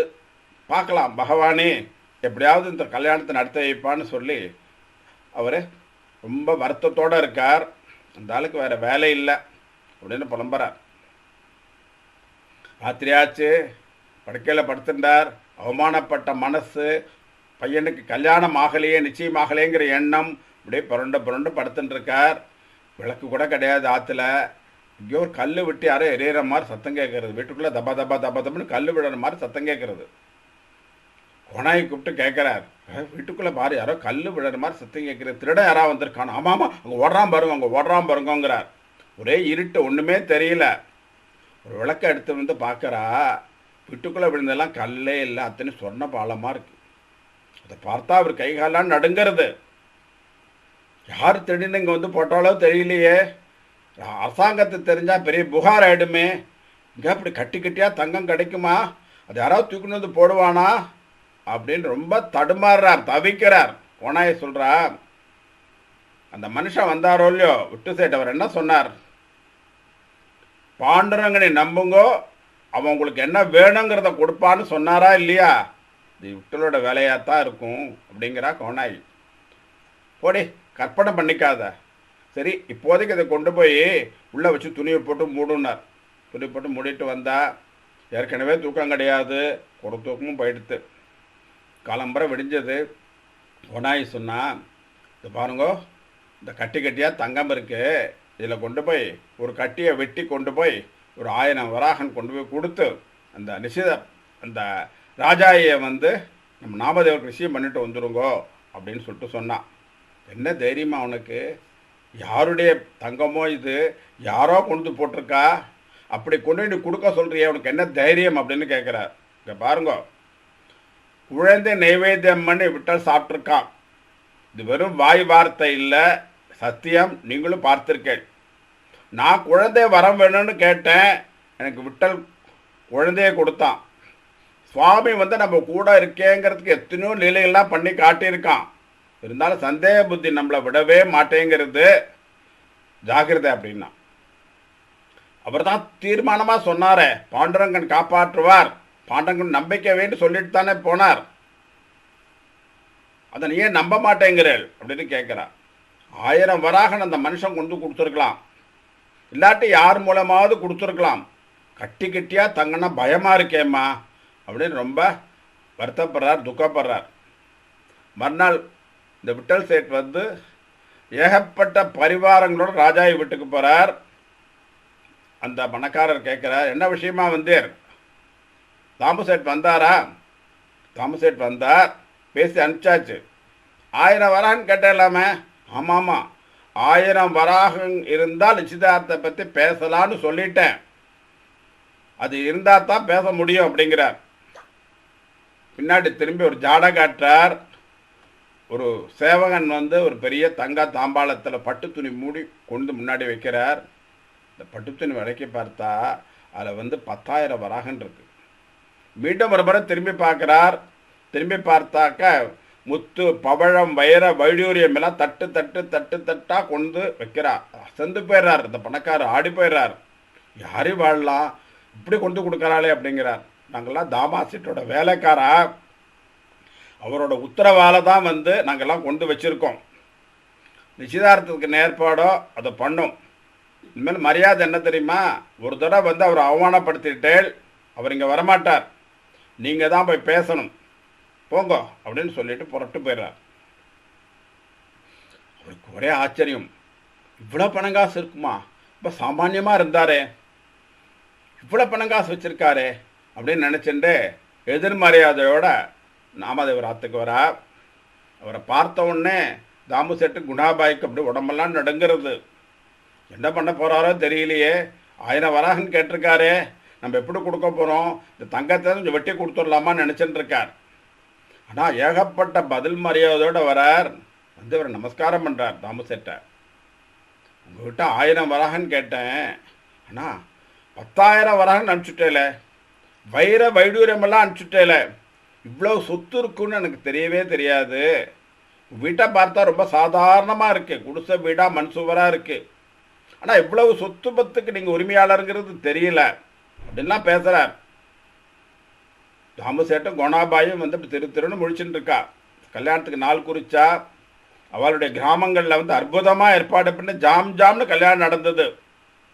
பகவான் விருத்தி சித்தி தேவதைகள்லாம் அழைச்சி அவரே விட்டு சேட்டா வந்து தேவேந்திராதி சமஸ்த தேவதைகளும் ஒத்தொத்தருக்கும் ஒவ்வொரு காரியம் கொடுத்து தானே முன்னின்று இந்த கல்யாணத்தை நடத்தி வைத்தாராம் பகவான். தாமா சேட்டுக்கும் கோணாபாய்க்கும் புரிஞ்சுது இந்த விட்டு சேட்டு யாருன்னு. கூட இருக்கவாளுக்கெல்லாம் அது தெரியல. வசதி இல்லாதவங்க நன்னா தெரிகிறது. தாமா சேட்டை கூட்டு விசாரிக்கிறார். நான் வாஸ்தவமாக சொல்கிறேன், என்கிட்ட பணம் கிடையாது, நான் ஏழைங்கிறது தான் நிஜம். இவ்வளோ பணம் எங்கேருந்து வந்ததுங்கிறது எங்களுக்கு தெரியாது. நீங்கள் பக்கத்தில் நின்னா எங்களுக்கு பேசவே தோண மாட்டேங்கிறது. நீங்கள் அந்த பக்கம் போனால் தான் பேச தோன்றது. நாங்கள் ஏமாத்துறோன்னு சொல்லலை. கல்யாணத்தை ஜாம் ஜாம்னு நடத்தி வச்சுட்டு பகவான் பரிவாரங்களோட மறைஞ்சுட்டான். நாங்கள் ஏமாத்தலை உங்களை. 5 வயசில் நாம்தே விட்டலுக்கு நைவேத்தியம் பண்ணினா விட்டல் சாப்பிட்டான்னு கேள்விப்பட்டிருக்கோம்.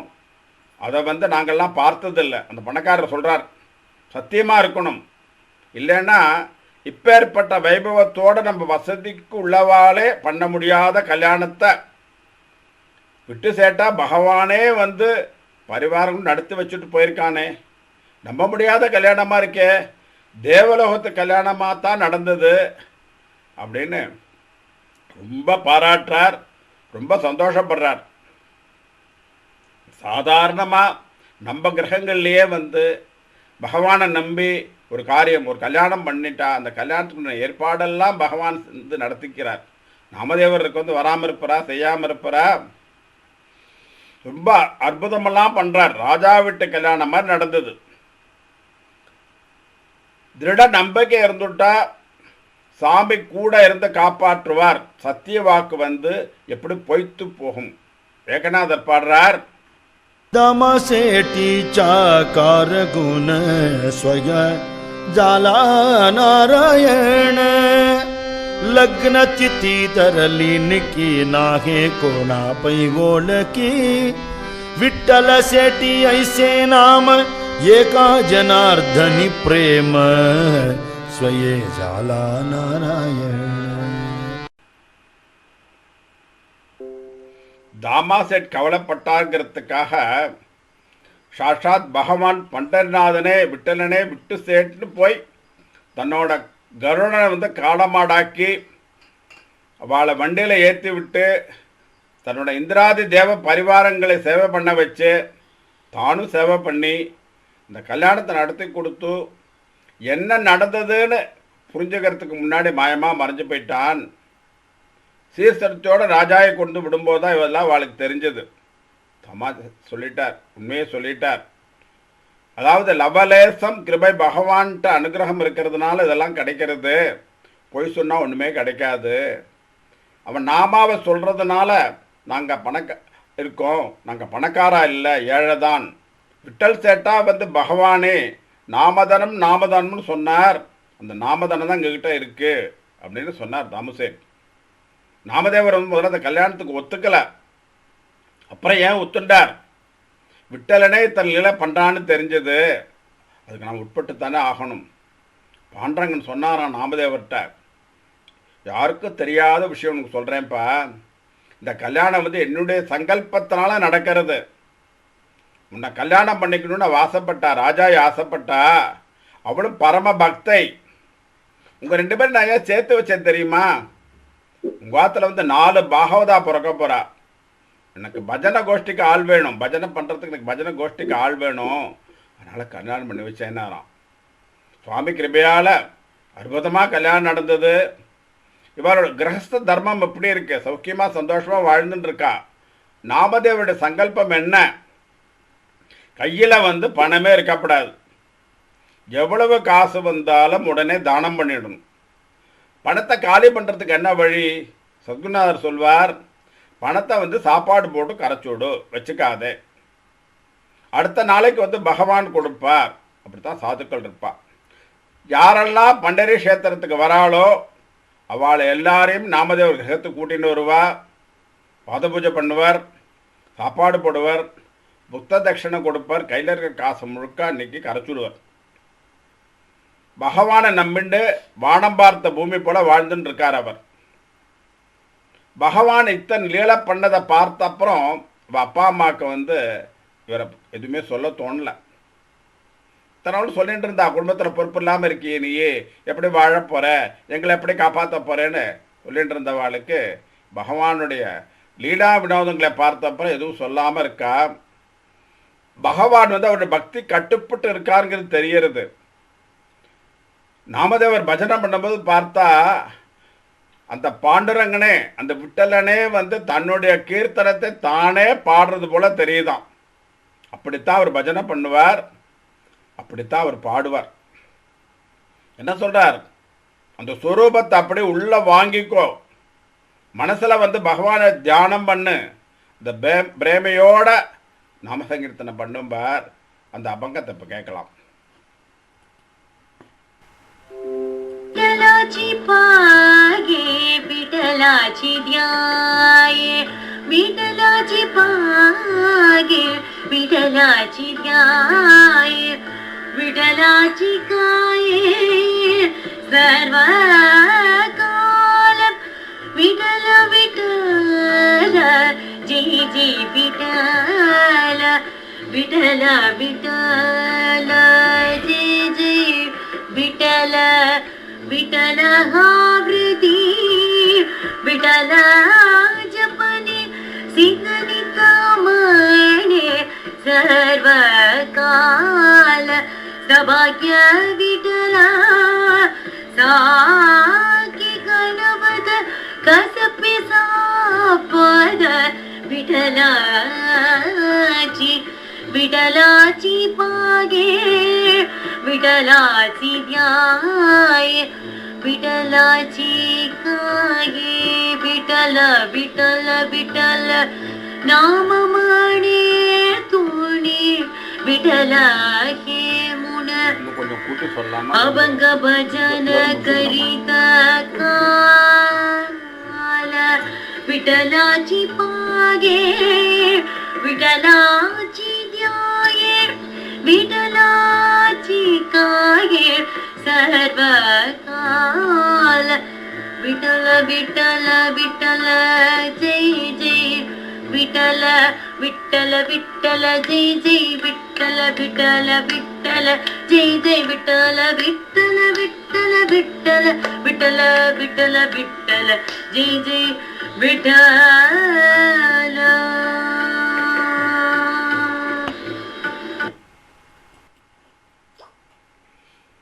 நீ பாண்டரங்கனை பார்த்து பாண்டரங்கனை நினைச்சு பாண்டரங்கன் நாமாவை பாடி அவன் பிரேமையை நினைச்சு அவனுடைய சிந்தனை வயப்பட்டு அவனாகவே ஆகி பாடணும். பஜனை பண்ண ஆரம்பிச்சுட்டா நீ இல்லாமையே போயிடணும். நம்மோட சித்த விருத்திகளை விட்டல் பார்த்துப்பான். உன்னுடைய வியாபாரம், தொழில், சிந்தனை எல்லாம் பாண்டரங்கன் தான். அவருடைய நாமாவே உனக்கு ஜபம். உன் மனது சித்த விருத்தம் எல்லாமே விட்டல்தான். கிழக்கு, மேற்கு, வடக்கு, தெற்கு, வடகிழக்கு, தென்கிழக்கு, தென்மேற்கு, வடமேற்கு, ஆகாசம், பூமி, இந்த 10 திசையும் பாண்டரங்கன் தான். இதுதான் நாமதேவருடைய பக்தி. ஆனால் அவர் எப்படி பாடுவார் தெரியுமா? எனக்கு பக்தியே வரலையே பாண்டுரங்கா, எனக்கு இன்னும் பக்தியே வரலையே. பக்தாலாம் உன்னை பற்றி அப்படி சொல்கிறாளே, உன் நாமாவை அமிர்தம்னு சொல்கிறாளே பாண்டுரங்கா, என்ன பண்ணணும்னு சொல்லு, எனக்கு ஏதாவது நல்ல வழி சொல்லுப்பா. உன் ரூபம் வந்து மனசில் நிற்க மாட்டேங்கிறது, பஜனையில் உட்காந்தா எனக்கு தூக்கமாக வந்துடுறது அப்படின்னு கேட்குறார். ஏன் பஜனைக்கு போனால் தூக்கம் வருது? சாதாரணமாக பஜனைக்கு போகிறோம், நாமசங்கீர்த்தனுக்கு போகிறோம், போய் உட்கார்ந்த உடனே நமக்கு தூக்கம் வருது. என்ன காரணம்? ஒன்று, அவள் பாடக்கூடிய பாடல் வந்து மனதை ஈர்க்கிற மாதிரி இருக்குது, அதனால தூக்கம் வருது. ரெண்டாவது காரணம், நாம சங்கீர்த்தனை கேட்பதற்கு போய் உட்கார்ந்த உடனே மனசில் இருக்கக்கூடிய கவலையெல்லாம் போயிடுறதாம். கவலை போயிட்டுனாக்கா தானா தூக்கம் வரும். கவலை இல்லாமல் இருக்கக்கூடிய மனுஷன் தூக்கம் வரும். இந்த மாதிரி நாம சங்கீர்த்தம் போனால் மனசில் இருக்கிற கவலையெல்லாம் போயிடுறது, நன்னா தூக்கம் வரும். பாண்டுரங்கா, பஜனையில் உட்கார்ந்துருந்தா மனசு வந்து அல்ப விஷயங்கள் நினைக்கிறது, மனசு வந்து சத்சங்கத்தில் ஈடுபட மாட்டேங்கிறது அப்படின்லாம் அவர் பிரார்த்தனை பண்ணுவார். நாம் பண்ண வேண்டிய பிரார்த்தனை அது, மகான்கள் பண்ண வேண்டிய பிரார்த்தனை இல்லை. எப்போ பார்த்தாலும் எங்கே பார்த்தாலும் பாண்டரங்கோட நிலையிலேயே அவர் பாடுறார். இவர் வந்து பாண்டரங்கனுடைய பாட்டை கவனிச்சுக்கிறார், பாண்டரங்கன் வந்து இவருடைய வீட்டை கவனிச்சுக்கிறார். இவருடைய குடும்ப நிர்வாகத்தை வந்து விட்டலே பார்த்துட்டாராம். ஹாத்தி வீணா முகி ஹரிகாயே ராவுலா பீத்தரி, கையில் வீணையோட சிப்ளா கட்டியோட, ஹாத்தி வீணா முகி ஹரிகாயே ராவுலா பீத்தரி, கையில் வீணையை எடுத்துட்டு கையில் சிப்ளா கட்டியோட கோவிலுக்குள்ளே போய் ராவும் பகலும் பாடிண்டே இருப்பாராம். சரி, கோவிலில் தான் போய் பாடுறார், ஆற்றுக்கு வந்தால் ரெஸ்ட் எடுத்துப்பறா, ஆற்றுக்கு வந்தாலும் அதே தான். வைராகியத்தோட உச்சக்கட்ட நிலையில் இருக்கார். அதை நினைக்கும் போது நமக்கு என்ன தோணும்? அவர் அளவுக்கு நமக்கு வைராக்கியம் வராட்டி கூட கொஞ்சமாவது வரணும்னு தோணும். பார்த்து 2-3 குழந்தைகள் இருக்கு. பெரிய பையன் வந்து அவுட்ஸ்டாண்டிங் மார்க் வாங்கினான். கடைசி பையனை பார்த்து என்ன சொல்லுவோம்? அது பாரு, அவன் மார்க் வாங்கியிருக்கான் பாருன்னு சொன்னால் அந்த கடைசி பையனுக்கு என்ன தோணும்? நம்ம ஒரு பாஸ் மார்க்காவது வாங்கணும்னு தோணும். அது மாதிரி மகான்களோட உச்சகட்ட வைராக்கியம் அதை பார்த்தாக்க நமக்கு வந்து அந்த வைராக்கியம் முழுவதும் வராட்டி கூட கொஞ்சமாவது வரணுங்கிற எண்ணம் வரும். அன்ன உதக சோடிலே, அன்ன உதக சோடிலே, ராமதேவருக்கு இந்த நாம சங்கீர்த்தனம் பண்ண ஆரம்பிச்சுட்டாருன்னா பசி, தாகம், துக்கம் எதுவுமே தோணாது. ஜான தேவாசே லாகலே, பாண்டரங்க தியானத்திலேயே லயிச்சு போயிருப்பார். ஆதி வீணாமுகி ஹரிகாயே ராவுலா பீதரி. இவருக்கு வந்து 4 குழந்தைகள், ஒரு பொண்ணு இருந்தா. நாராயணன், மகாதேவன், கோவிந்தன், விட்டோபா, அது மாதிரி 4 குழந்தை. துக்காராம் மகாராஜுக்கும் மகாதேவன்னு ஒரு குழந்தை உண்டு. பாண்டுரங்க சம்பிரதாயத்தில் பரம பக்தாலா பரம பாகவதாலா இருக்கிற ஆற்றுல எல்லார் ஆற்றுலையும் வந்து ஒரு மகாதேவன் நிச்சயமாக இருப்பான். சிவபேதம் சிவ விஷ்ணு பேதம் அவளுக்கு கிடையாது. நாராயணன், மகாதேவன், கோவிந்தன், விட்டோபான்னு 4 பசங்க. சாவதே புத்திர ஜாகலே 4 குழந்தையில உட்கார வச்சுப்பார். நாமாவளி சொல்லுப்பா, நாமாவளி சொல்லி கொடுப்பார். ஆனந்த லாகலே ஹரி பஜனே நித்திய கால வாச்சே விட்டலாச்சே சந்த விட்டல விட்டல விட்டல விட்டல விட்டல விட்டல விட்டல விட்ட விட்டல விட்டல விட்டல விட்டல விட்டல விட்டல விட்டல விட்டல விட்டல விட்டல விட்டல விட்டல விட்டல விட்டல விட்டல. இது மாதிரி குழந்தைகளோட சேர்ந்து ஆனந்தமாக நாம சங்கீர்த்தனம் பண்ணுவா, நாமாவளி பாடுவா. குழந்தையெல்லாம் கேட்பா, அப்பா ஏன்பா பாண்டுரங்கனுக்கு விட்டல்னு பேர் அப்படின்னு கேட்பா. குழந்தைகளா, விட்டுனா செங்கல்னு பேர். அந்த புண்டலேகன் விட்டு எறிஞ்சான் பாரு செங்கல் விட்டு, அது மாதிரி தானே பாண்டரங்கன் நின்றுருக்கார் இடுப்பில் கையை வச்சுட்டு, அதனால அவருக்கு விட்டல்னு பேருப்பா. வீங்கிற வார்த்தை வந்து ஞானத்தை குறிக்கிறது. இந்த டான்ற வார்த்தை வந்து ஞானம் இல்லாத சூன்ய நிலையை குறிக்கிறது. விவாக் ஞானேன டனானு சூன்யாம் லாகு கிருணானு தஸ்வம் அப்படிங்கிறது ஸ்மிருதி. ஞானம் இருக்கிறவன், ஞானம் இல்லாதவன், பக்தி இருக்கிறவன், பக்தி இல்லாதவன், புண்ணியம் இருக்கிறவன், புண்ணியம் இல்லாதவன் யாரா இருந்தாலும் ஒரே ஒரு தரம் நாமா சொல்லிட்டா அல்லது நாமாவை கேட்டுட்டா அல்லது நாமா சொல்கிற இடத்துல இருந்துட்டா அவனை இழுத்த போட்டுக்கிறேன்னு பரம கருணாமூர்த்தி பகவான் சொல்லியிருக்கான்ப்பா. அந்த கருணாமூர்த்தியோட திருநாமம் வந்து விட்டல் அப்படின்னு குழந்தைகளுக்கு சொல்லிக் கொடுக்குறான். நித்திய கால வாச்சை விட்டலாக்கே சந்த. அவருடைய ஆத்திர நாமதேவ ஆத்துல எப்போ பார்த்தாலும் நாம சங்கீர்த்தனம் கேட்டுட்டே இருக்குமா. ஆத்த விதி கோவிந்த வேளோ வேளா. அம்மா வந்து குழந்தைகளுக்கு வந்து ராஜா அப்படி நெய் தடவி ரொட்டி கொடுப்பாளாம். குழந்தை ரொட்டி சாப்பிட்டுன்னு இருக்குமா. நாமதேவர் போய் கேட்குறான், குழந்தைல என்ன பண்ணுறேன்? ரொட்டி சாப்பிட்றோம்ப்பா, நல்லா இருக்கா? ரொம்ப நல்லா இருக்குப்பா. யார் பண்ணி கொடுத்தா? அம்மா பண்ணி கொடுத்தாப்பா. அம்மா எப்படி பண்ணா தெரியுமா? தெரியாதப்பா, சொல்லுங்க. பாண்டனுடைய கிருபையால் பண்ணாப்பா. நீங்கள் சாப்பிடும்போது விட்டல் நினச்சிட்டே சாப்பிடணும், பகவன் நாமா சொல்லிட்டே சாப்பிடணும், அப்போதான் ருச்சி அபாரமாக இருக்கும்னு சொல்வார். ஆத்த விதி கோவிந்த வேளோ வேளா அப்படின்னு இதெல்லாம் யார் சொல்கிறார்? ஏகநாத் மகாராஜ் சொல்கிறார். இப்படியெல்லாம் நாமதேவர் பக்தி பண்ணான்னு ஏகநாதர் சொல்கிறார். ஏகா ஜனார்த்தனி காயா வாச்சா மனு வேதலே செய்யானு விட்டல சரணி.